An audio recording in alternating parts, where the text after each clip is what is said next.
Hello and welcome to the global FS today. दोस्तों, आप लोग का बहुत ही स्वागत है मेरे चैनल में। तो वीडियो को पूरा देखना यार।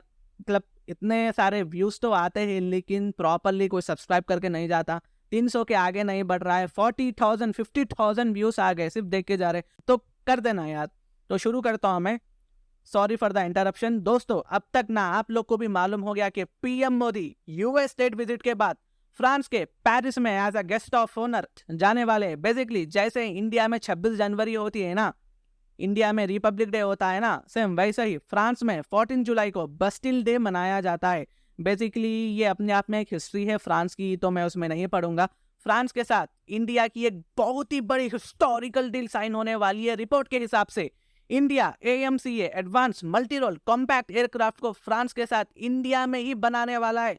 यह मेजर अपडेट है। अगर ये डील पीएम मोदी के फ्रांस के विजिट पे साइन हो जाती है ना, तो देखिए AMCA एक प्रोग्राम है जिसमें हम 5th जनरेशन के फाइटर जेट एयरक्राफ्ट को इंडिया में ही बना पाएंगे। याद रखिए, अगर हमारे पास चाइना जैसा पड़ोसी है हमारे रीजन में, तो हमें इसकी बहुत ही जरूरत है। आसपास के देश का जो डिफेंस है ना, उतना स्ट्रांग नहीं है चाइना के सामने। इंडिया एक लौता ऐसा कंट्री है जो चाइना को टक्कर दे सकता है रीजन में।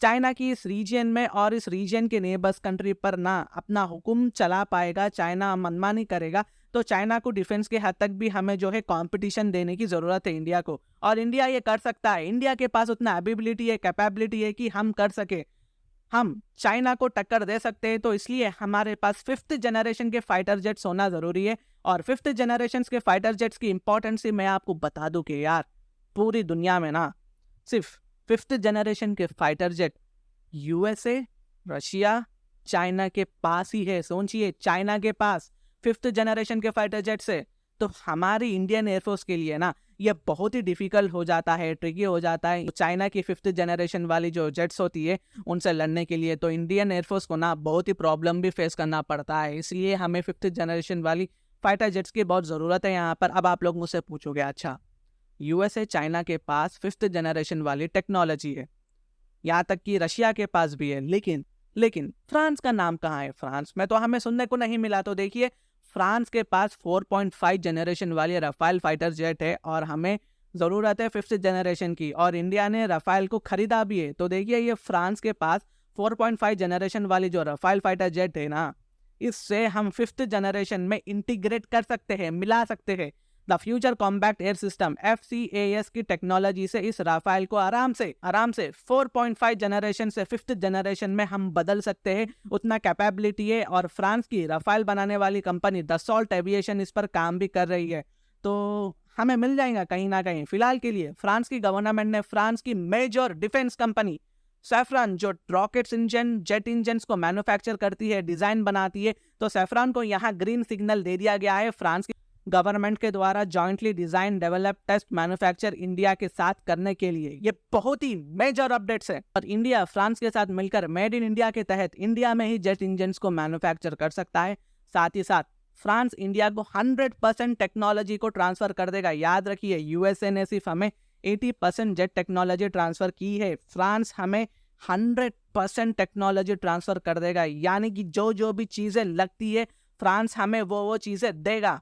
इंडिया को पूरे राइट्स होंगे कि ये जेट इंजन्स को बनाकर इंडियन एयरफोर्स, इंडियन नेवी को दे, और इंडिया चाहे तो जेट इंजन्स को मैन्युफैक्चर कर इंडिया से अपने फ्रेंडली नेशन को भी बेच सके, सेल कर सके। और ये स्ट्रैटेजिक डायलॉग से भी ना बहुत ही इंपॉर्टेंट है। याद रखिए, फ्रांस हमें complete fighter jet and jet engines बनाने की जितना भी मटेरियल, आर्किटेक्चर एक्सेट्रा लगता है ना, वो सब सप्लाई चेन लगातार दे देगा, सब प्रोवाइड करेगा। और स्पेशली स्टेल्थ कंप्लायंस की बात करूँ तो बेसिकली कुछ फाइटर जेट्स होते हैं ना, मतलब इसका मतलब समझा रहा हूँ मैं, कुछ फाइटर जेट्स होते हैं ना और बॉम्बर्स जो हैवी बॉम्बिंग करने में काम आते हैं, इस जनरेशन में, इस सेंचुरी में हमें स्टेल्थ के बनाए हुए देखने को मिलते हैं। यानी कि दुश्मन देश जब आपको रडार की मदद से पकड़ने की कोशिश करे, तो बॉडी स्टेल्थ की बनी हुई रहने के कारण उसकी वजह से रडार आपको ट्रैक नहीं कर पाएगा, और दुश्मन देश में हम ज्यादा बमबारी जो भी काम है वो करके बाहर निकल जा सकते हैं, ट्रैक भी नहीं कर पाएगा दुश्मन देश हमको।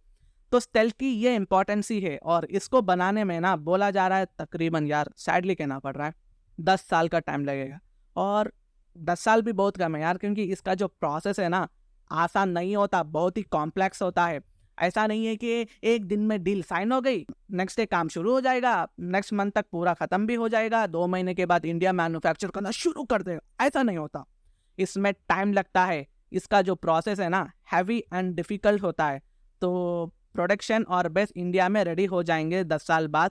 तो 10 साल से पहले भी हो सकते हैं यार, नहीं बोल सकते, मतलब काम के ऊपर है, परफॉर्मेंस के ऊपर है। अगर आप सैफरॉन कंपनी को नहीं जानते तो देखिए, सैफरॉन कंपनी ने ना अपना पहला मैन्युफैक्चरिंग यूनिट इंडिया की सिटी हैदराबाद में ओपन किया था, मेंटेनेंस, रिपेयर एंड ऑपरेशन के लिए, जिसमें ये A320 एंड बोइंग 737 एयरक्राफ्ट के इंजन्स को मैन्युफैक्चर कर सकते हैं। 2025 तक ये हैदराबाद में रेडी हो जाएगा और इसका काम जो है ऑलरेडी शुरू हो चुका है। एंड गुड न्यूज़ ये है कि इंडिया की DRDO और फ्रांस की सैफरॉन कंपनी ने मिलकर एक 125 KN जेट इंजन पर काम करना शुरू कर दिया है।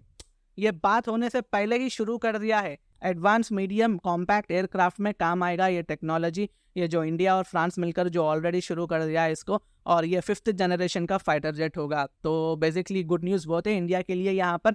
अगर देखो यार, मैं इतनी मेहनत से बनाता हूँ, अगर वीडियो थोड़ी भी अच्छी लगी ना तो मेरे वीडियो को लाइक कर दे, शेयर कर सब्सक्राइब कर दे यार, इतना तो कर सकते हो ना, कर देना है। Thank you so much and God bless you all.